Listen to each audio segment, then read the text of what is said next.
Today, we reflect on an important and very practical question. Did Jesus allow the government to collect taxes? And what does the Catholic Church teach about this?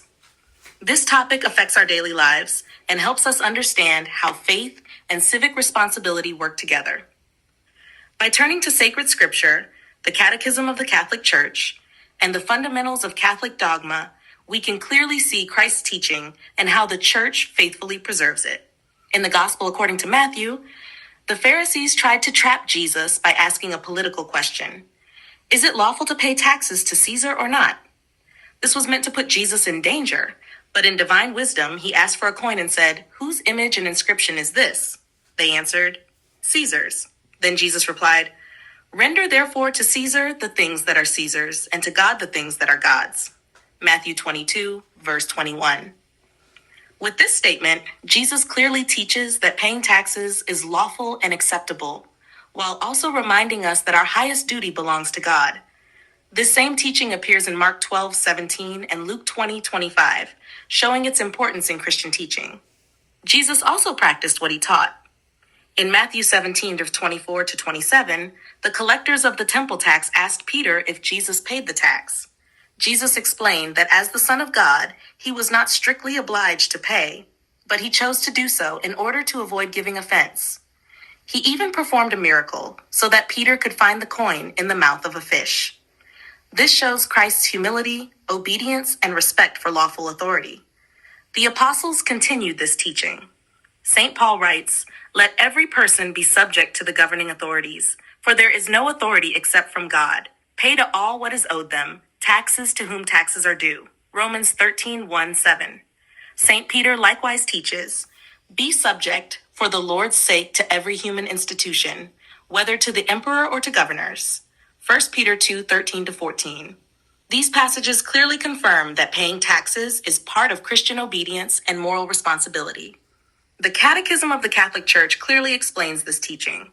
In paragraph 2240, it says, "Submission to authority and co-responsibility for the common good make it morally obligatory to pay taxes, to exercise the right to vote, and to defend one's country." This shows that paying taxes is not only a legal duty, but also a moral obligation aimed at supporting justice and the common good. The Catechism also teaches that civil authority comes from God. Paragraph 2238 says, "Those subject to authority should regard those in authority as representatives of God, who has made them stewards of his gifts." This reflects Jesus' words to Pontius Pilate, "You would have no authority over me unless it had been given you from above." John 19:11. At the same time, the Church teaches that obedience has limits. Paragraph 2242 says, "The citizen is obliged in conscience not to follow the directives of civil authorities when they are contrary to the demands of the moral order, to the fundamental rights of persons, or the teachings of the gospel." This means Christians must obey just laws and pay just taxes, but must never cooperate with immoral laws. In the fundamentals of Catholic dogma, especially as explained by Ludwig Ott, the Church teaches that legitimate civil authority is willed by God and binds the conscience, as long as its laws do not contradict divine law. This teaching is rooted in sacred scripture, especially Romans 13:1-7, Matthew 22:21, and John 19:11. The Church consistently teaches that civil authority exists to promote justice, peace, and social order, and that Christians are called to contribute to the common good, including through paying taxes.